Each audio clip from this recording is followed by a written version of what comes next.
Fisheye, à la base, on vient du monde de la photo.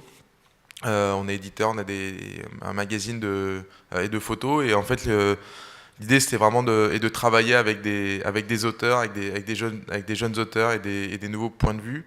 Et petit à petit, en fait, on était très liés au monde et de la techno aussi depuis longtemps. Je crois que j'ai dû faire 12 CES. Et donc, du coup, je voyais et de la VR depuis très longtemps. Il y a 4 ans, ça a commencé vraiment à nous chatouiller en disant qu'on voulait vraiment faire partie de ce jeu-là parce que ça allait vraiment changer la donne et massivement. Et on a eu cette conviction assez tôt. Il y a 3 ans, on a produit notre premier film pour BMW et voilà. Et depuis, on a produit une vingtaine à peu près. Et aujourd'hui, en fait,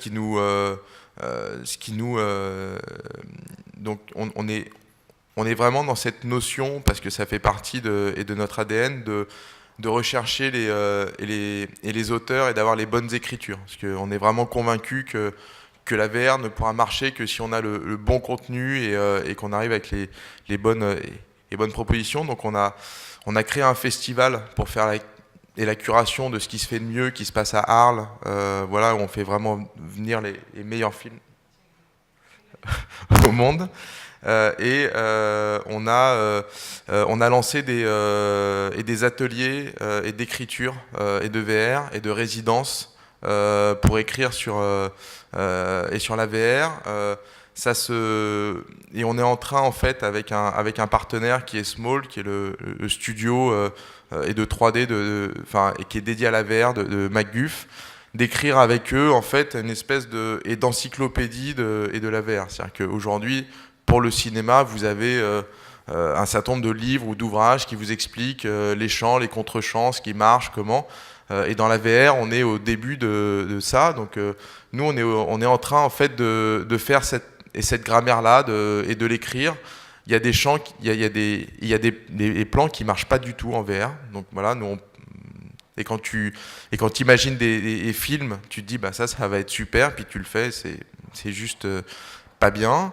Et puis il y a des choses qu'on n'avait pas du tout pensées et qui marchent très très bien. Donc en fait, on écrit ça, on voit aussi les réactions des gens, et c'est dans ce cadre-là, par exemple, que le festival, c'est un beau laboratoire. Et cet été, on va passer plus de 50 000 visiteurs et sur l'été. Donc ça nous donne un bon aperçu des réactions des gens, des plans qui marchent, des films qui marchent, pourquoi, les raisons.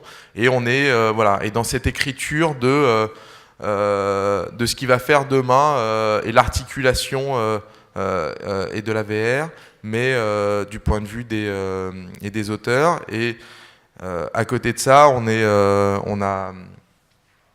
voilà, on finit. On a lancé un projet avec BPI et de financement pour lancer, en fait, une chaîne de diffusion de contenu VR, mais et de contenu un peu, alors c'est très prétentieux de ça, mais un peu à la Netflix, c'est vraiment un contenu de curation et de qualité. Voilà, et on va aussi s'occuper de la programmation et culturelle d'un nouveau lieu dédié à la VR à Paris qui s'appelle IP7. Voilà, qui va être dans le 13e arrondissement, qui va proposer que des contenus artistiques autour de la VR. Voilà.